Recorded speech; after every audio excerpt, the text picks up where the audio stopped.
5 seconds to go.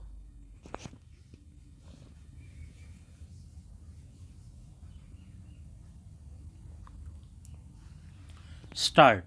Sir, similarly, at the time of independence, our manufacturers were restricted to a few simple things.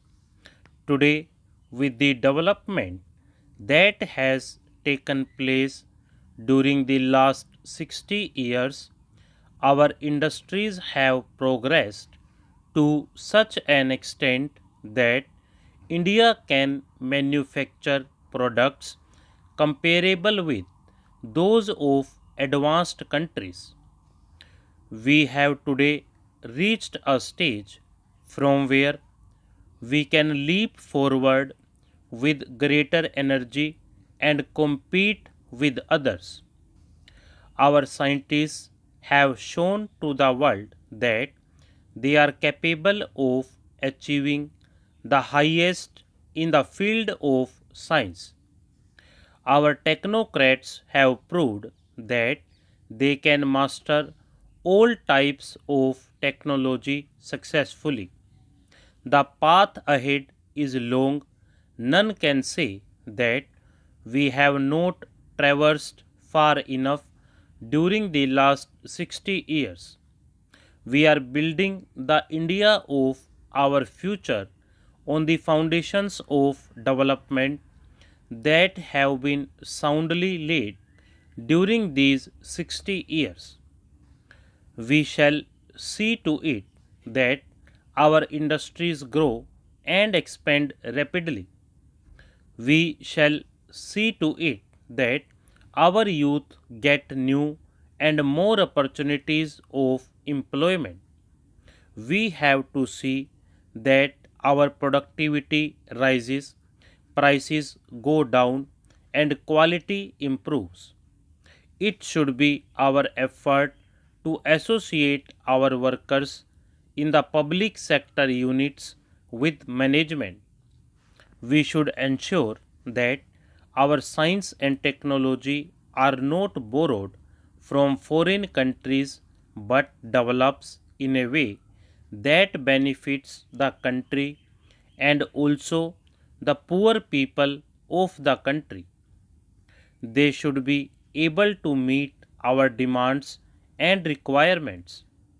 We also have to see that they go ahead and see the work done in other parts of the world, meet the challenges, and show the way to the world. The most important thing, however, is that we should not allow our attention to be diverted.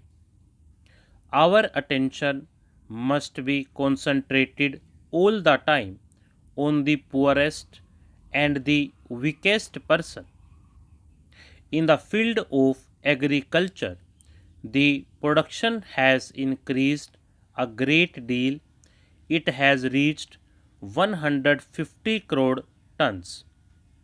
But we find that it is stagnating at 150 crore tons for the last 3 years.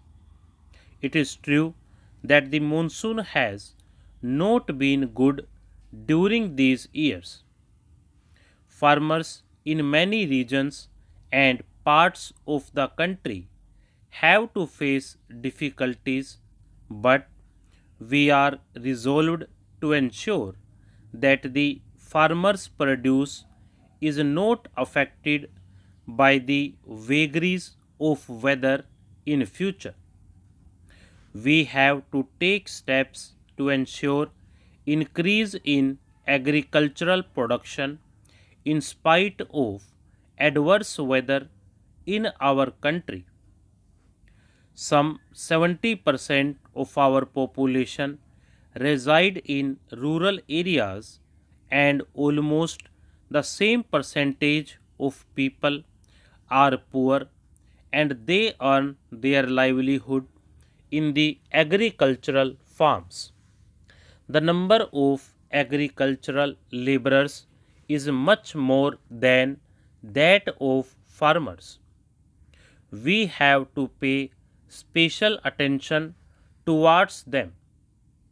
If we want to eradicate poverty, we have to begin with the farmers' fields.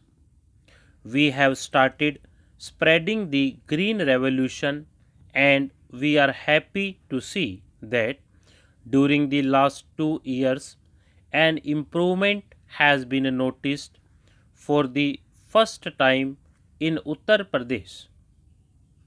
Improvement has also been noticed in Bihar, Odisha, and Bengal, where the output of farmers is increasing. Poverty has been reduced in the rural areas.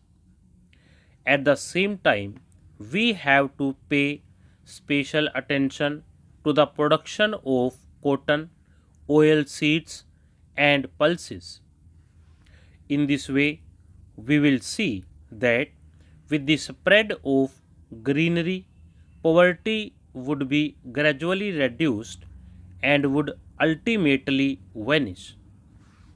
This year, we have provided more resources than ever before for programs meant for eradication of poverty.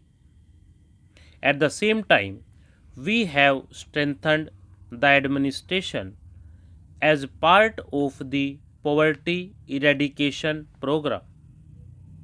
I have myself traveled far and wide, and after seeing the work with my own eyes and discussing the matter with the officers, strengthened these programs and intensified them.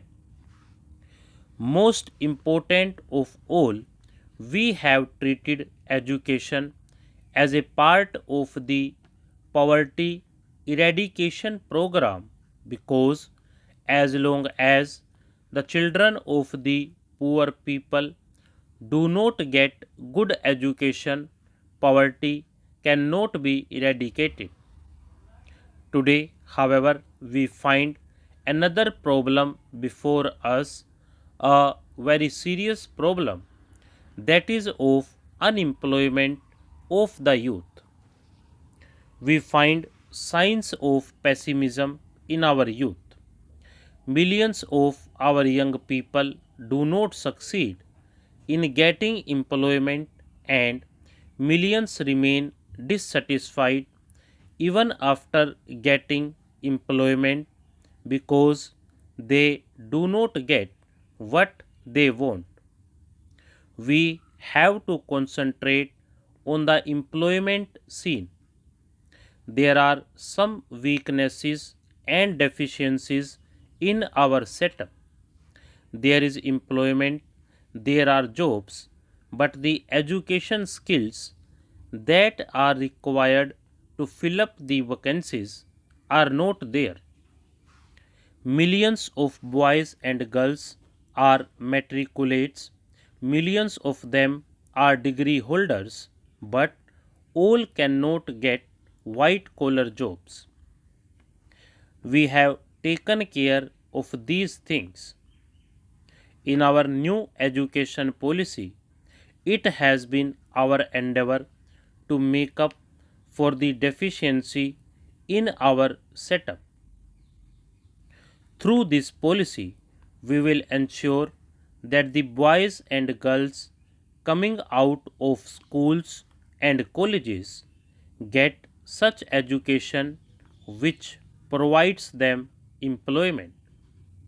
At the same time, we will have to see that the rural employment programs are implemented to give maximum benefit to the people. Stop.